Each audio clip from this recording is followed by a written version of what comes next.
Learn Persian with short stories.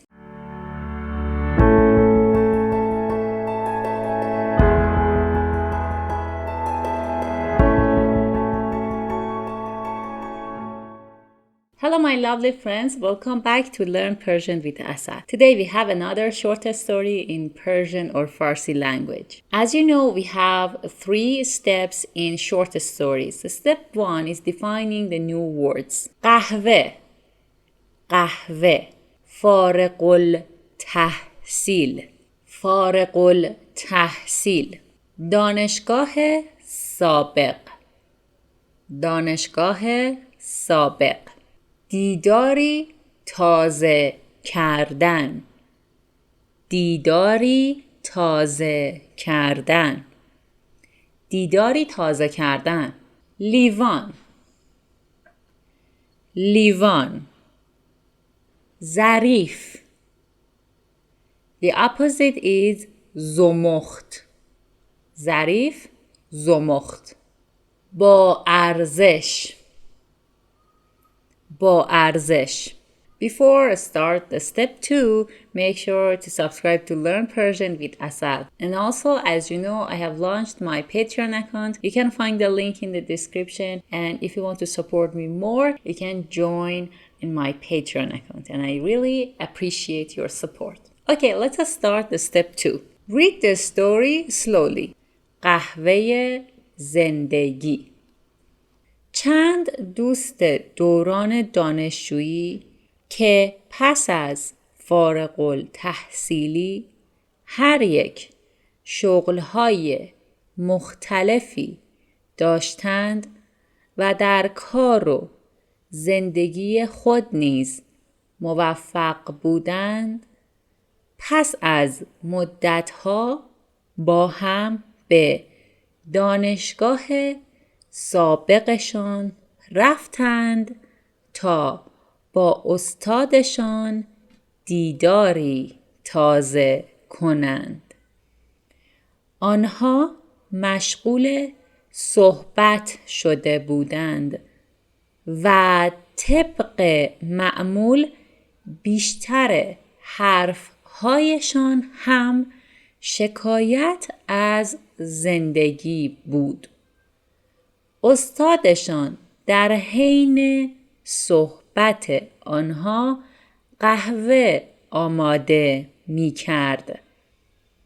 او قهوه جوش را روی میز گذاشت و از دانشجوها خواست که برای خود قهوه بریزند. روی میز لیوان‌های متفاوتی قرار داشت. شیشه‌ای، پلاستیکی، چینی، بلور و لیوان‌های دیگر.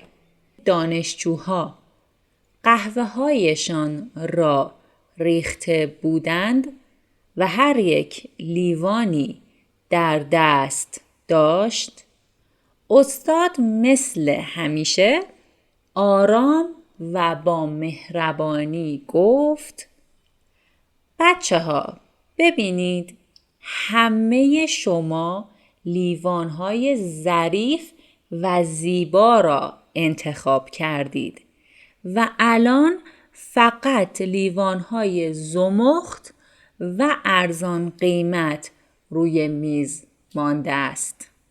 دانشجوها که از حرف‌های استاد شگفت زده شده بودند ساکت ماندند و استاد حرفایش را به این ترتیب ادامه داد: در حقیقت چیزی که شما واقعاً می‌خواستید قهوه بود و نه لیوان. اما لیوان‌های زیبا را انتخاب کردید و در عین حال نگاهتان به لیوان‌های دیگران هم بود. زندگی هم مانند قهوه است. شغل، حقوق و جایگاه اجتماعی ظرف آن است. این ظرف‌ها زندگی را تزیین می‌کنند، اما کیفیت آن را تغییر نخواهند داد. البته لیوان‌های متفاوت در علاقه شما به نوشیدن قهوه تأثیر خواهند گذاشت.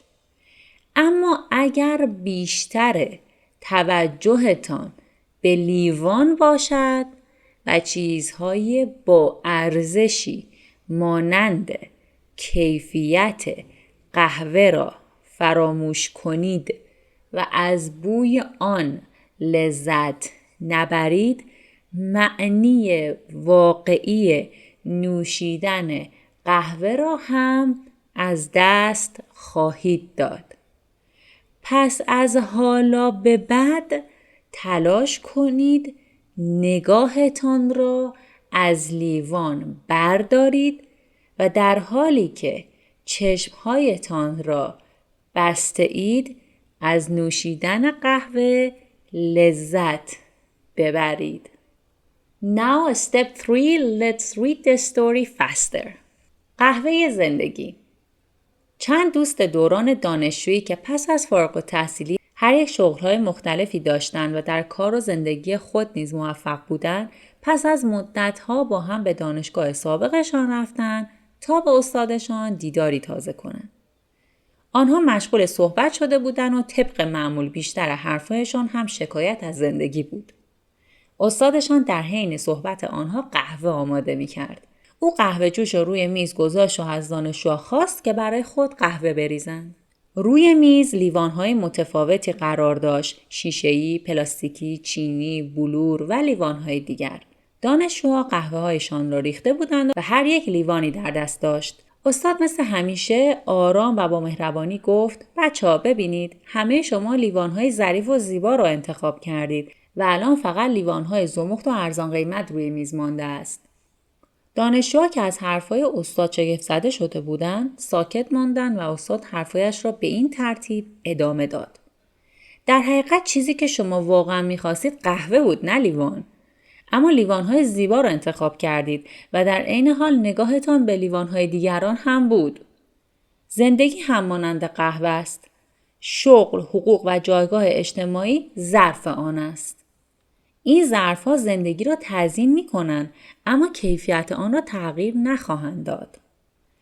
البته لیوان‌های متفاوت در علاقه شما به نوشیدن قهوه تأثیر خواهند گذاشت، اما اگر بیشتر توجهتان به لیوان باشد و چیزهای با ارزشی مانند کیفیت قهوه را فراموش کنید و از بوی آن لذت نبرید، معنی واقعی نوشیدن قهوه را هم از دست خواهید داد.